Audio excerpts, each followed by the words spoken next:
आता पाहूया जानेवारी ते डिसेंबर प्रत्येक महिन्यानुसार हे वर्ष कर्क राशीसाठी कसे असेल। जानेवारी आणि फेब्रुवारी महिन्यामध्ये कामाच्या ठिकाणी मोठे बदल होतील आणि नवीन जबाबदाऱ्याही मिळतील।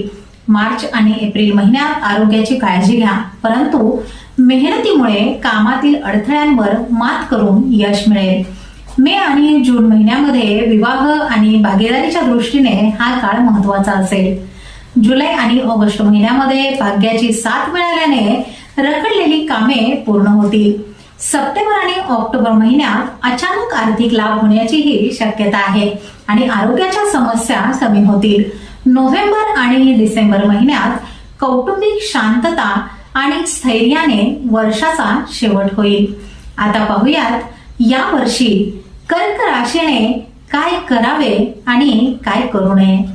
या वर्षी आर्थिक आणि कायदेशीर बाबींमध्ये पूर्ण पारदर्शकता ठेवावी, तसेच आरोग्याच्या तपासण्या नियमित कराव्यात। त्याचबरोबर मोठे कर्ज किंवा धोकादायक गुंतवणूक घाई गडबडीमध्ये करू नका आणि कामात येणाऱ्या अडथळ्यांमुळे निराशही होऊ नका।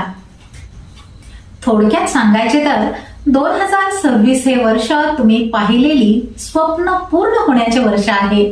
या वर्षी परिवर्तन, वाढ आणि तुमच्या मार्गावर येणाऱ्या सर्व संधींना स्वीकारण्याची वेळ आहे। करिअरमध्ये यश, आर्थिक वाढ, प्रेम, आरोग्य आणि कुटुंबामध्ये सलोखा वाढणार आहे। 2026 हे अतुलनीय प्रगतीचे वर्ष असेल। तुम्ही तुमचे यश स्वीकारण्यासाठी आणि तुमच्या संपूर्ण क्षमतेसह या नवीन वर्षाला सामोरे जाण्यासाठी स्वतःला तयार करायचे आहे। तर मग तुम्ही येणारे 2026 हे वर्ष तुमचे सर्वोत्तम वर्ष बनवण्यासाठी तयार आहात का? श्री स्वामी समर्थ।